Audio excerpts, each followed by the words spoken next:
Kranti 1 minute hold లో ఉండండి. అసలు సజ్జల బినామీ శ్రీకాంత్ ఏమన్నాడో ఒకసారి ఆడియో ద్వారా విందాం.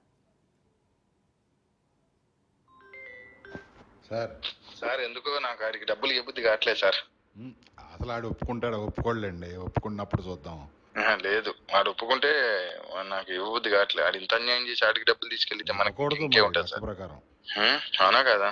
చూడండి మీ ఇష్టం, మీరు ఎలా చేద్దామంటే అలా చేద్దామండి, దానికి ఏం లేదు. ఇట్లా కాదు సార్, నాకు అంటే నేను ఇప్పుడు ఆలోచించింది ఏంటంటే కంగారేముంది, ఇప్పుడు అర్జెంట్ ఏం కాదుగా. అర్జెంట్ ఏం కాదులేండి, ఆలోచించే చేద్దాం. మీరు అంటే సార్ ఒకటి, మీరైతే ఎప్పటికైనా ఆడిట్ డబ్బులు అయితే ఇవ్వడానికి అయితే రెడీగా ఉన్నారు కదా? రెడీగానే ఉన్నాగా, దానికి ఇంకో 5 ఎక్స్ట్రా అయితే 20 అవుతాయి. అంతే కదా? చివరిలో 10 ఇస్తామని చెబుతాం, అంతే కదా.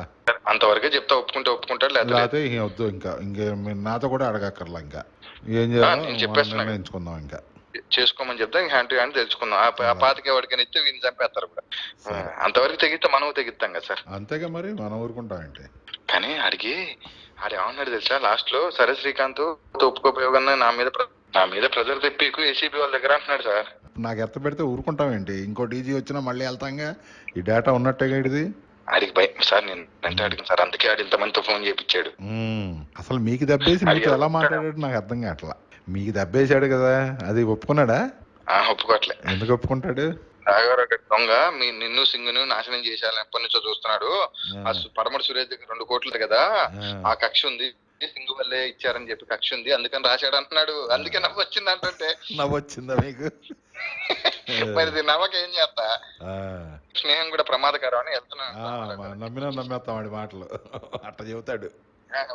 ఎక్కువసేపు ప్రయాణం కూడా వేస్ట్. అవును, వాడు దుర్మార్గుడు సార్, వాడు ఎంతకైనా దిగజారుతాడు, గుర్తుపెట్టుకోండి. అలాగే ఎవరికి భయపడి కానీ ఆడికి భయపడతారు సార్, విషయం చెప్తున్నా. పోనీ అయితే అవుతుంది, లేదా దిగించుకోపోతారు. సరే సరే, ఓకే.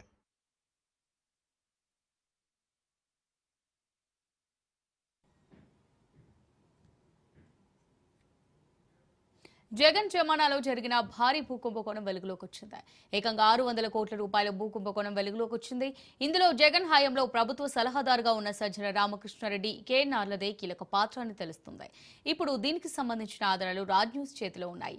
ఏకంగా రాజ్ న్యూస్ చేతిలో 600 కోట్ల విలువ చేసే అక్రమ రిజిస్ట్రేషన్స్ డాక్యుమెంట్స్ ఉన్నాయి. ఇదంతా రాజ్ న్యూస్ నిఘా పరిశోధనలో వెలుగులోకి వచ్చాయి.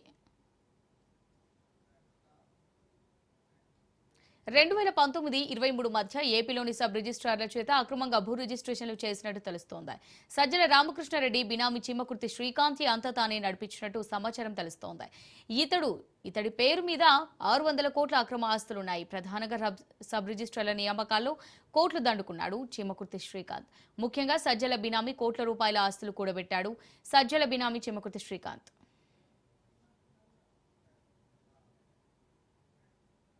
జబర్దస్త్ నటి రితు చౌదరిని తన భార్యగా చూపుతూ కోట్ల రూపాయల ఆస్తులు కూడబెట్టాడు ఈ కన్నింగ్ బ్యాచ్ చిమ్మకుర్తి శ్రీకాంత్. ముఖ్యంగా ఉన్నతాధికారుల కుటుంబ సభ్యులకు అమ్మాయిలను ఎరగా వేసి ఇన్ఫర్మేషన్ రాబట్టినట్టు ఆడియో లీక్లు వెలుగులోకి వచ్చాయి. ఇందులో ఉన్నతాధికారుల కుటుంబ సభ్యులకు అమ్మాయిలను ఎరగా వేసినట్టు తెలుస్తోంది.